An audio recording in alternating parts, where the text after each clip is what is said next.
Esto ya no es tanto lo agudo. Definimos siempre el problema del anabolismo y el catabolismo. Vamos a ver un concepto que es el legado de la enfermedad crítica, por qué se produce esto y obviamente las variables clínicas a través de estudios. Se conocía mucho a los pacientes críticos crónicos como aquellos pacientes que dependían de la terapia intensiva y se trataba de catalogar a que aquellos que tenían más de 14 días, todos ellos eran un solo grupo.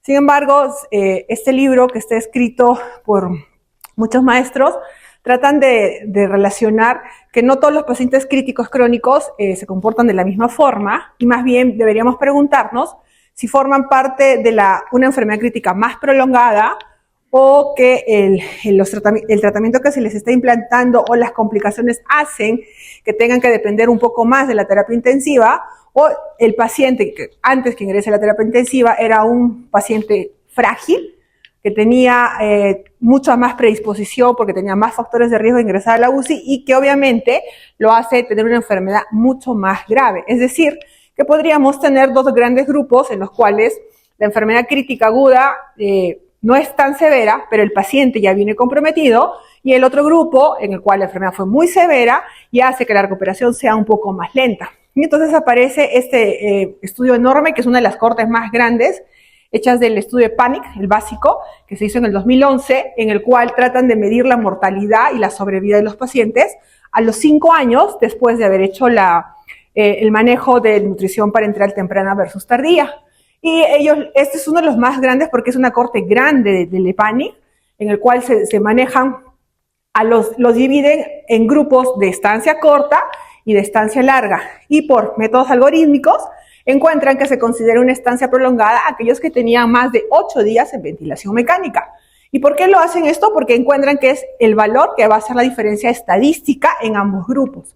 Algo interesante es que los valores de diferencia epidemiológica se demuestran mucho en las variables metabólicas con las que los pacientes se presentan, viendo una mayor incidencia de hipoglicemia, uso, por ejemplo, de terapia insulínica, es decir, mayor resistencia insulínica en los pacientes que tenían mayor estancia.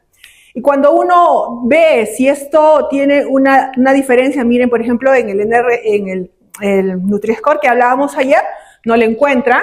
Sin embargo, cuando miran el impacto de las consecuencias físicas en deterioro cognitivo o el deterioro psicológico, van viendo que definitivamente los pacientes que tienen más de 8 días en ventilación mecánica van a tener más secuelas. Por ende, cuando sacan los resultados, encuentran que este grupo de estancia prolongada a los 5 años disminuye su sobrevida hasta la mitad. Quiere decir que si teníamos una sobrevida de un 70%, a los 5 años la mitad lamentablemente fallece. ¿Y por qué es interesante ver esto? Porque ya hemos visto todo lo que acarrea la enfermedad crítica, pero mucho tiempo nos hemos fijado en el catabolismo, el hipercatabolismo que el paciente tiene. Pero no sucede solo catabolismo, lo que tiene que haber es una par de desequilibrio, porque somos catabolismo y anabolismo a la vez. Va a depender quién predomina para ver si el efecto es más positivo o el efecto es más negativo. Y esto asociado a cambios neuroendocrinos que ya lo hemos visto a lo largo de todas estas charlas. Entonces, la enfermedad crítica no es más que la combinación de un hipercatabolismo y un antianabolismo, exacerbado por los grandes grupos de la citonemia, el estrés metabólico, el estrés oxidativo, en el cual los síntomas principales van a ser la proteólisis y la resistencia insulínica en grado leve o grado severo. Pero todo esto va a llevar a un estado de adaptación o de desadaptación. Y ahí es lo interesante, porque esto es lo que va a hacer la diferencia cuando tenemos estos estados, estos flujos que ya nos explicaron claramente, en el cual el estado lítico prevalece sobre un estado de regeneración. Entonces aparecen valores en el cual podemos objetivamente medir cómo se produce este gasto energético excesivo, y este estudio nos demuestra que cuando se mide calorimetría a pacientes con quemaduras, que estaban quemados grandes, con 87% de quemaduras, en un paciente que pesaba casi 100 kilos durante 160 días, le ponen el calorímetro, ven cómo se puede comparar si yo calculo sus calorías de acuerdo a una ecuación. O si le pongo el calorímetro y de acuerdo a eso le doy energéticamente lo que el paciente necesita. Y lo que encuentran, si ustedes se fijan en las variables azules, es errática. Los primeros días tiene un gran incremento calórico, pero conforme va pasando los días va bajando el requerimiento calórico y el peso durante los primeros días se incrementa con grande consumo energético. ¿Qué quiere decir? No es que lo estemos hiperalimentando, sino que obviamente acá el paciente tiene una ganancia de peso probablemente y exclusivamente de agua. Entonces, estos cambios metabólicos que el paciente lo tiene objetivamente se ven ayudados, un consumo de oxígeno y de CO2 incrementados que se mantienen más o menos en valores altos. ¿Y por qué es interesante ver esto? Para que veamos y comprendamos que la enfermedad crítica es una enfermedad bastante variable si queremos individualizar a los pacientes. Y aparecen entonces los diferentes estudios que nos dicen actualmente cómo de lo que dábamos energética, se daba full energía, damos requerimientos altos a un estado de subnutrición permisiva o un estado de nutrición trófica versus un estado de progresión lenta, pero de forma progresiva. Y están los estudios, los diferentes estudios del doctor Arabi, el EPANIC, el NutriRea, en los cuales nos permiten ver cuál fue lo positivo y lo negativo. Y van a ir viendo quiénes aumentan mortalidad, quiénes tienen más riesgos de infección, y por ende se asocia, y actualmente se está utilizando mucho el concepto de la hiponutrición con dosis de proteínas ya no elevadas. ¿Por qué debemos evaluar esto? Porque estamos hablando de un estado crónico prolongado, en el cual el estado de síntesis, en el cual pensamos que todo el tiempo se destruye músculo, obviamos que necesitamos una tasa de oxidación extramuscular para mantener este equilibrio. Y es donde el desequilibrio entre los niveles séricos de aminoácidos esenciales y no esenciales cumplen problemas en aumentar la tasa de oxidación, aumentar el consumo de estos aminoácidos no esenciales y llega el desequilibrio para poder moderar la síntesis proteica. Pareciese que esto fuese fácil, pero realmente es mucho más complejo. No nos olvidemos que tenemos una distribución magra más alta, esto nos da un estado de nutrición o un estado de salud adecuado, pero se relaciona, y lo vamos a ir viendo, con la edad y con la enfermedad. El estado de balance neto proteico va a variar de acuerdo a cómo yo me encuentro y a mi estado hormonal y metabólico. Y definitivamente la enfermedad crítica es predominantemente negativa por todo lo que ya se les ha ido mostrando.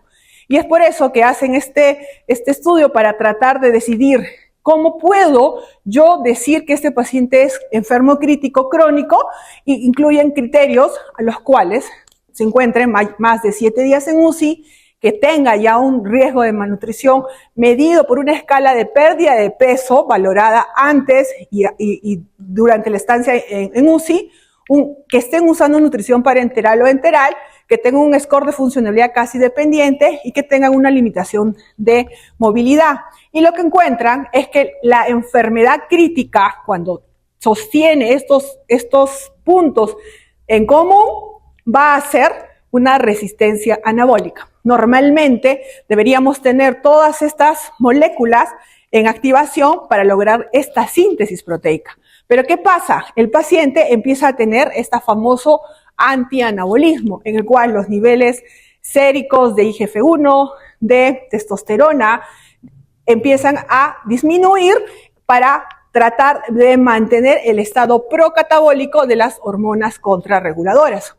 Y esto asociado a que tengo mayor alteración en los niveles de la vía de la mTOR, mayor inflamación y por ende la síntesis proteica no se produce y se incrementa o tengo una tendencia a incrementar mucho más la destrucción proteica. Esto se ha estudiado mucho, como decía muy bien el doctor, en ejercicio cuando se inmoviliza a los atletas y se ve cómo pierden rápidamente grandes cantidades de masa muscular. Y entonces la resistencia anabólica trata de distinguir esta triada famosa en la cual va a depender qué tanto puede impactarse la atrofia del tejido muscular esquelético, qué tanto influye la edad y qué tanto influye la inactividad. Y lo que se encuentra es que tienen vías en común todos estos tres factores que me van a llevar finalmente a una resistencia anabólica. Y la enfermedad crítica no tiene más que tener puntos comunes, como son la inflamación y la inactividad, porque nuestros pacientes críticos se inmovilizan y se postran de forma corta o de forma prolongada. Y entonces van a tener factores innatos, por así decirlo, a tener esta famosa resistencia anabólica. Y es por eso que el desuso de este músculo esquelético que está hecho para actividad empieza a ser de forma negativa a esta mejora de masa muscular e incrementa la resistencia anabólica. ¿Qué se encuentra?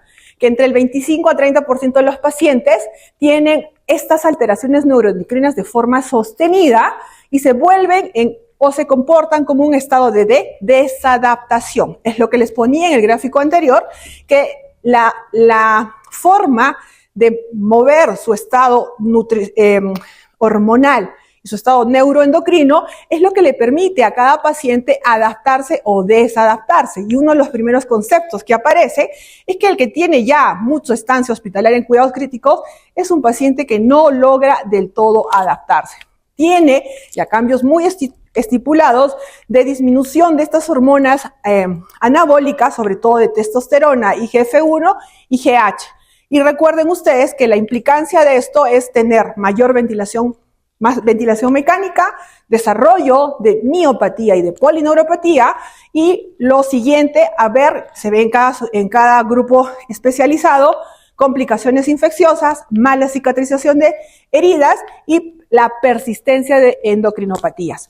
Entonces, lo que se encuentra es que los niveles de hormonas anabólicas que deberían empezar a regularse conforme se va recuperando de la enfermedad crítica, permanecen posteriormente bajas. Y por ende, la consecuencia va a ser tener balances nitrogenados negativos con una poca recuperación de esa masa muscular y muy por el contrario, con una disminución de la masa corporal magra. Y ya está demostrado que el perder más allá del 10% de la masa magra incrementa todas estas complicaciones, principalmente el famoso síndrome de debilidad asociada a cuidados intensivos. Y entonces hay varios papers que nos demuestran cómo se encuentra, hay diferencia incluso por el sexo, si es que es hombre o mujer, que tanto cae este nivel de testosterona, y para ver si hay algún efecto con el uso de un anabólico de forma exógena. Y vamos a ir viendo que el eje somatotropo, que es otro eje que se afecta, no logra recuperarse cuando la enfermedad se convierte en enfermedad crónica. Inicialmente tiene pulsos en pico, pero durante la enfermedad crónica no logra recuperarse y por ende no logra tener esta injerencia sobre las IGF-1 para que pueda reactivar la síntesis proteica. Entonces, la primera orden que debe cambiar el sistema metabólico se encuentra inhibido. Y otro gran problema, como vemos acá, es el nivel de grelina, porque la grelina, al estar inhibida durante la fase aguda, cuando persiste sostenidamente en forma resistente, recuerden que la grelina es un análogo de la hormona de crecimiento. Entonces también está de forma inhibida, por ende no se puede estimular esta hormona de crecimiento. Y entonces las endocrinopatías de los pacientes nos empiezan a tener un curso más larvado de la enfermedad y por ende una recuperación mucho más larga. Otro gran problema es tratar de entender que el paciente eutiroideo enfermo se debe ir corrigiendo durante la evolución y no tener que tener pacientes durante un mes con un famoso eutiroideo enfermo, porque puede solapar cuadros, por ejemplo, de hipotiroidismo, que muchas veces no nos damos cuenta y se puede asociar a un incremento de la causa de la miopatía de los pacientes críticos. Por eso es que es muy interesante tratar de entender cómo la parte hormonal, anabólica y catabólica se debe ir recuperando a la par que yo voy recuperando la sepsis, va cicatrizando, va saliendo las cirugías.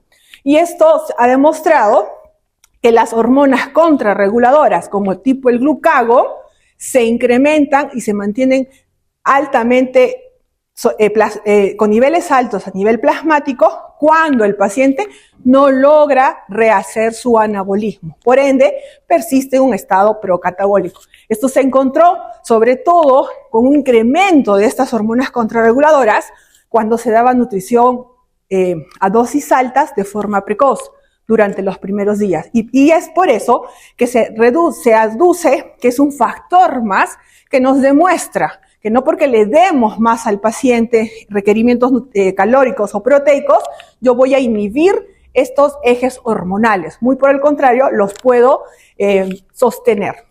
No se olviden que ambas hormonas, la de crecimiento, la insulina, tienen efectos directos sobre el catabolismo. Y cuando la enfermedad crítica se mantiene, estos niveles de proteínas tisulares y estos aminoácidos plasmáticos muchas veces van a ser solo sostenidos para energía. ¿Por qué? Porque están en un estado procatabólico. Quiere decir que no logro mantener las reservas, no logro administrar el suficiente sustrato para darle a ese gasto energético y tiene que seguir destruyendo masa muscular. Entonces, lo que se encuentra es que estos estados de proinflamación sostenidos por mantenimiento de interleuquina 6, miostatina, TNF, inhiben la recuperación del anabolismo de la masa muscular, puesto que son factores que debemos ir corrigiendo para ir viendo cuál es el problema del paciente. Por otro lado, no podemos perder de vista la edad, porque si bien es cierto, tenemos masas musculares o una masa esquelética de forma adecuada, va pasando la edad y esta se va a ir perdiendo, y si se va perdiendo, la forma de recuperarla se va a hacer más difícil, sobre todo cuando tenemos más de 70 años. Y si a esto le asociamos una inmovilización o le asociamos valores de pérdida y el riesgo de complicaciones, no vamos a tener más que consecuencias negativas de los pacientes después de una enfermedad aguda. Entonces, el principal estímulo para que esta vía sintética de la masa de proteínas se encuentran, no son los únicos, pero se encuentran sobre 3 grandes ejes. El tener una buena disposición de aminoácidos, tener ejercicio y el tener las vías anabólicas presentes. ¿Para qué? Para que se inicie toda la maquinaria a realizar una síntesis proteica y a la vez tratar de disminuir la degradación proteica. Se denota que cuando yo doy suplementos proteicos o cantidades proteicas de forma alta y adecuada y lo asocio a ejercicio, puedo conseguir mejores resultados que cuando lo doy de forma continua o no lo someto al paciente a ejercicio. Entonces, estos estudios nos demuestran que si yo trabajo sobre estos 3 puntos muy importantes, puedo ya ir incrementando la formación de masa muscular. Pero el paciente crítico crónico, como vemos, no se adapta, no logra hacer esta activación de la vía anabólica y por ende su recuperación no va a ser la más adecuada. Y vamos a tener pacientes con alteraciones neuroendocrinas persistentes que tienen más riesgo de morbilidad y mortalidad. Entonces, cuando uno habla de proteínas, no puede ceñirse solo a ver cantidades, sino tiene que ver todo lo que puede estar alterado y debe reevaluar el estado antianabólico que el paciente tiene, debe reevaluar cómo está la vía de la mTOR y debe evaluar si el paciente sigue con una disregulación hipotalámica persistente.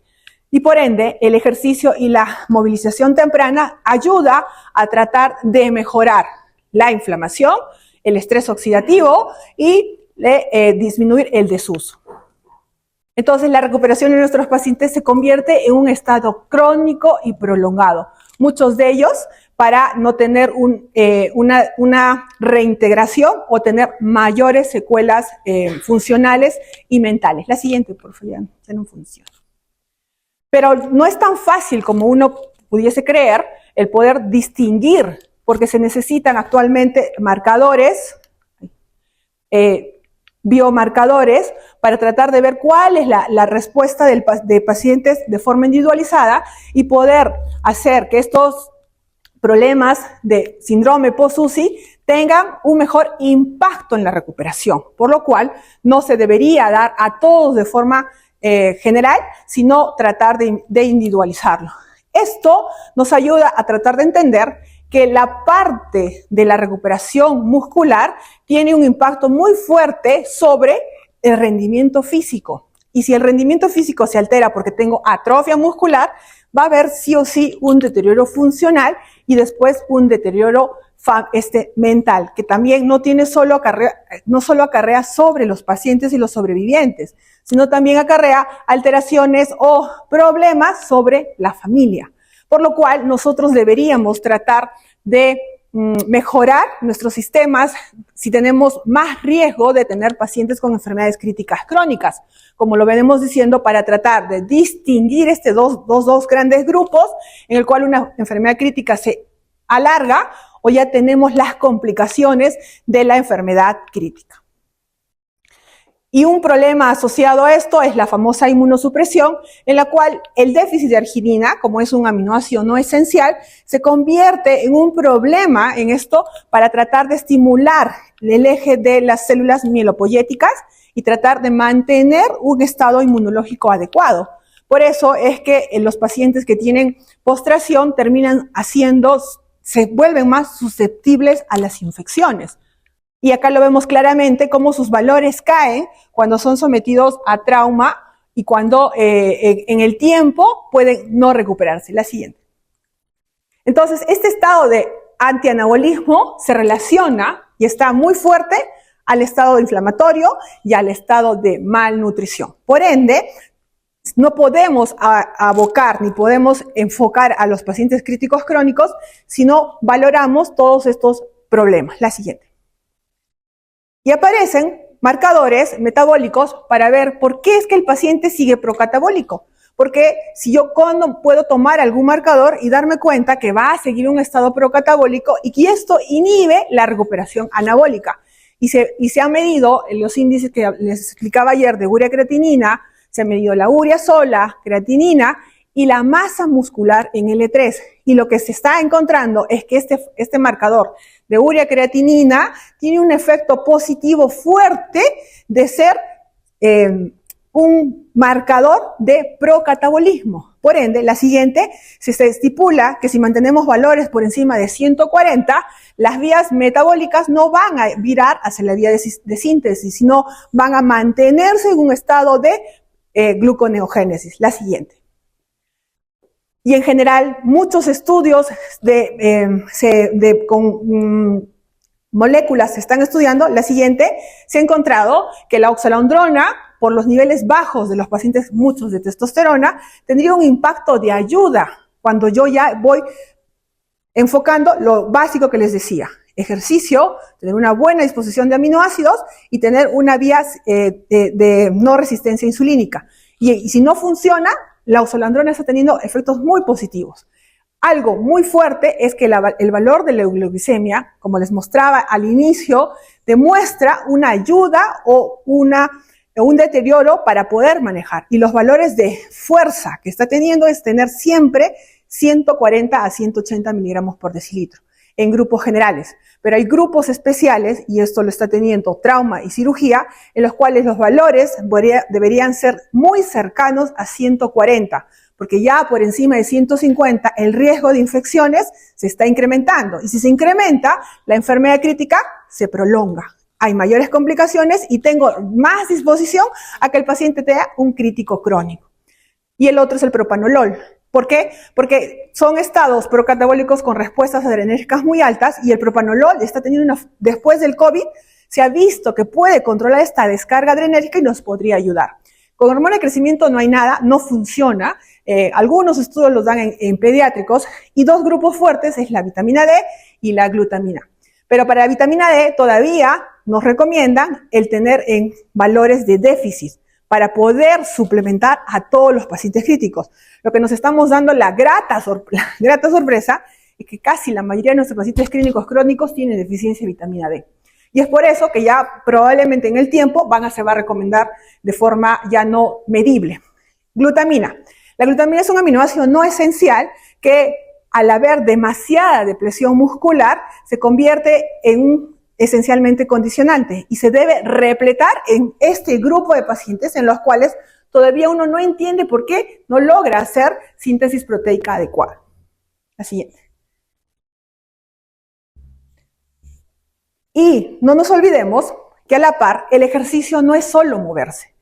En pacientes con quemaduras y trauma está implantando que después de controlar los valores de la nutrición, ya sea con una cantidad mínima de proteínas de 1.2 gramos, con una nutrición enteral hipocalórica al inicio, pero después en normocalórica, el implantar sistemas de ejercicio aeróbico de forma temprana mejora esta recuperación de músculo esquelético. Y es por eso que ahorita se funde mucho, si bien es cierto, no podemos poner a correr, por así decirlo, desde el inicio del paciente crítico, sí se debe implantar una forma de movilizar ese músculo lo más temprano que se pueda.